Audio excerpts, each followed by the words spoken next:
എല്ലാവർക്കും പുതിയ വീഡിയോയിലേക്ക് സ്വാഗതം. നമുക്കിന്ന് കെ ഫാമിലിയിലെ കുറച്ച് പരദൂഷണങ്ങളുമായിട്ടാണ് ഞാൻ ഇന്ന് വന്നിരിക്കുന്നത്.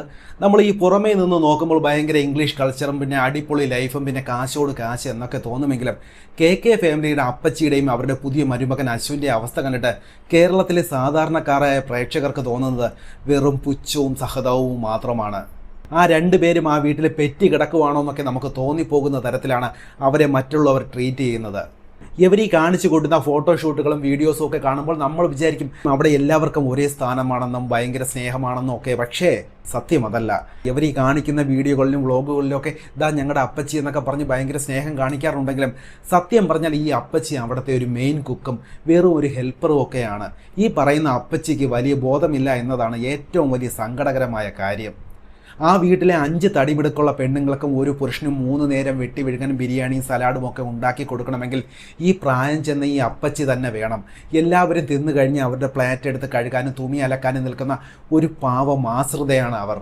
പിന്നെ വീട്ടിൽ വല്ല ഫംഗ്ഷൻ നടക്കുമ്പോഴോ അല്ലെങ്കിൽ വലിയ എന്തെങ്കിലും മേക്കപ്പൊക്കെ ഇട്ട ഫോട്ടോഷൂട്ട് നടക്കുമ്പോഴോ ഈ പൊങ്ങച്ചങ്ങൾക്കിടയിലേക്ക് പുള്ളിക്കാരി വെറുതെ എന്തിനാണ് വലിച്ചിഴയ്ക്കുന്നതെന്ന് നമ്മൾ ചിന്തിച്ചു പോകാം. കാരണം ഇവർക്ക് ഇത്രയും കാശൊക്കെ ഉണ്ടായിരുന്നിട്ട് ഒരു 2000 രൂപയുടെ ഒരു നല്ലൊരു സാരി ആ പാവത്തിന് വാങ്ങിച്ചു കൊടുത്തുകൂടെ എന്ന് ഒരു സാധാരണ പ്രേക്ഷകൻ എന്ന നിലയിൽ നമുക്ക് തോന്നിപ്പോകുന്ന ഒരു കാര്യമാണ്. ആ വീട്ടിൽ എല്ലാവരും അടിപൊളിയായി കളർഫുൾ ഡ്രസ്സൊക്കെ ഇട്ട് നിൽക്കുമ്പോൾ അപ്പച്ചി മാത്രം വെറും ഒരു മുഷിഞ്ഞ കോട്ടൺ സാരിയും ചുറ്റി സൈഡിൽ എവിടെയെങ്കിലും നിൽപ്പുണ്ടാകും. എന്നിട്ട് എന്തെങ്കിലും ഒരു വ്ളോഗൊക്കെ എടുക്കുമ്പോൾ എൻ്റെ അപ്പച്ചി എന്നൊക്കെ പറഞ്ഞിട്ട് പുള്ളിക്കാരിയെ പിടിച്ച് നടുവിൽ നിർത്താനൊക്കെ ഒരുപാട് ആൾക്കാരുണ്ടാകും. പക്ഷേ ഈ ഫോട്ടോഷൂട്ടൊക്കെ കഴിഞ്ഞിട്ട് പുള്ളിക്കാരിയെ പിടിച്ച് സൈഡിലേക്ക് മാറ്റി നിർത്തുന്നതൊക്കെ ഭയങ്കര മോശമായിട്ടുള്ളൊരു കാര്യമാണ്. അപ്പച്ചി പോയി അവിടെ ഇരി എന്നൊക്കെ പറഞ്ഞിട്ട് ആജ്ഞാപിക്കുന്നതൊക്കെ കേൾക്കുമ്പോൾ തന്നെ ആ കുടുംബത്തിലെ ഇവരുടെ യഥാർത്ഥ സ്ഥാനം എന്താണെന്ന് നമുക്ക് മനസ്സിലാകാം. പക്ഷേ ഇതിലെ ഏറ്റവും വലിയ സങ്കടകരമായ കാര്യം എന്തെന്ന് വെച്ചാൽ ഈ പുള്ളിക്കാരിക്ക് ആ അപ്പച്ചിക്ക് ഇതൊന്നും മനസ്സിലാകുന്നില്ല എന്നതാണ്. പണ്ട് സിന്ധു കൃഷ്ണയ്ക്ക് 5 പിള്ളേരെ ഒരുമിച്ച് നോക്കാൻ ബുദ്ധിമുട്ടായപ്പോൾ ഒരു സഹായത്തിന് അവരുടെ അമ്മ കൊണ്ടുവന്ന് വിട്ടതാണ് ഈ അപ്പച്ചിയെ.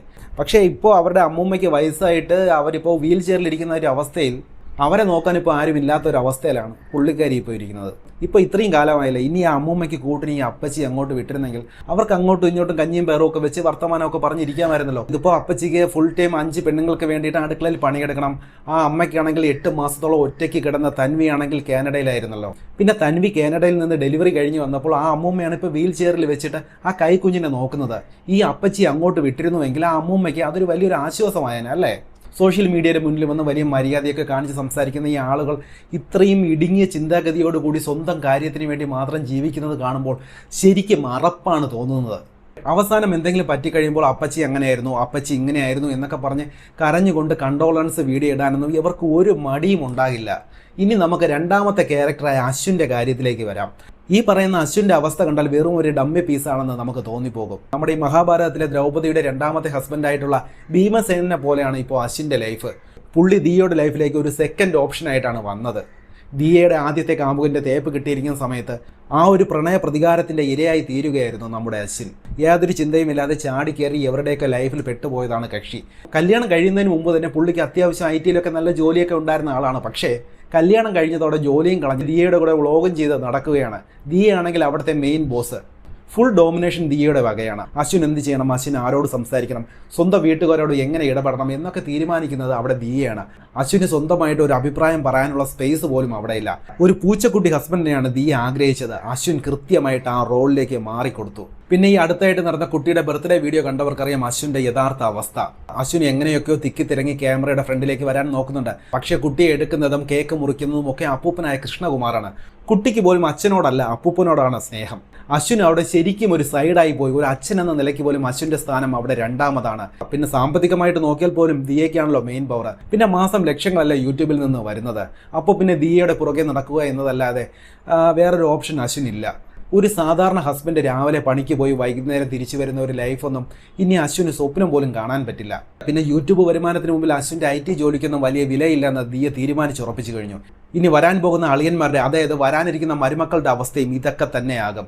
ഫസ്റ്റ് കുറച്ചുനാൾ അവർ വന്ന് മാസ് കാണിക്കാൻ നോക്കുമെങ്കിലും കല്യാണം കഴിഞ്ഞ് കുറച്ച് നാളാകുമ്പോഴേക്കും അശ്വിൻ്റെ ബാക്ക് സീറ്റിൽ ഇരിക്കാനേ അവർക്കും യോഗം കാണും. കാരണം ആ വീട്ടിൽ പരമ്പരാഗതമായിട്ട് പെൺപടയുടെ ഭരണമാണ്. പിന്നെ ഭർത്താക്കന്മാരുടെ മേൽ ആധിപത്യം സ്ഥാപിക്കുന്നതാണ് അവരുടെ രീതി. ഈ ഭർത്താക്കന്മാരൊക്കെ വെറും ഒരു ഡമ്മി പീസുകളായി ക്യാമറയ്ക്ക് മുന്നിൽ ചിരിച്ചുകൊണ്ട് നിൽക്കാൻ മാത്രമുള്ള വെറും ഒരു പ്രോപ്പർട്ടിയായി മാറും. പിന്നെ ചുരുക്കി പറഞ്ഞ പൈസയൊക്കെ കൂടുമ്പോൾ ഇതൊക്കെ സാധാരണമാണ്. നാട്ടുകാർക്ക് ഇതൊക്കെ കണ്ട് പുച്ഛം തോന്നുമെങ്കിലും അവരിങ്ങനെ വലിയ സെറ്റപ്പിൽ വീഡിയോ ഒക്കെ ചെയ്ത് അടിച്ചു പൊളിച്ച് നടക്കും. പിന്നെ കാലക്രമേണ ഈ ഡോമിനേഷനൊക്കെ സഹിക്കാൻ വയ്യാതെ സ്വന്തം വ്യക്തിത്വം നഷ്ടപ്പെട്ട ഡിവോഴ്സിലേക്ക് പോയില്ലെങ്കിൽ വലിയ ഭാഗ്യം. കാരണം ഈ സൂപ്പർ വുമൺ ഭാര്യമാരെ കെട്ടി അപ്പുറത്തേക്ക് പോകാമെന്ന് ആരും ദുസ്വപ്നം കാണണ്ട. ചുരുക്കത്തിൽ പറയുകയാണെങ്കിൽ ക്യാമറയ്ക്ക് മുന്നിലെ ഈ പൊള്ളയായ സ്നേഹത്തിന് പിന്നിൽ സ്വന്തം ഇഷ്ടങ്ങളും സ്വാതന്ത്ര്യവും ഹോമിച്ച് ജീവിക്കുന്ന കുറേ പാവം മനുഷ്യരുടെ ഡാർക്ക് റിയാലിറ്റിയാണ് നമ്മൾ കണ്ടുകൊണ്ടിരിക്കുന്നത്. നമുക്കെന്തായാലും അടുത്ത വീഡിയോയിൽ വീണ്ടും ഒരു നല്ലൊരു ടോപ്പിക്കും നല്ലൊരു പരദൂഷണമായിട്ട് കാണുന്നവരേക്കും എല്ലാവർക്കും ശുഭദിനം.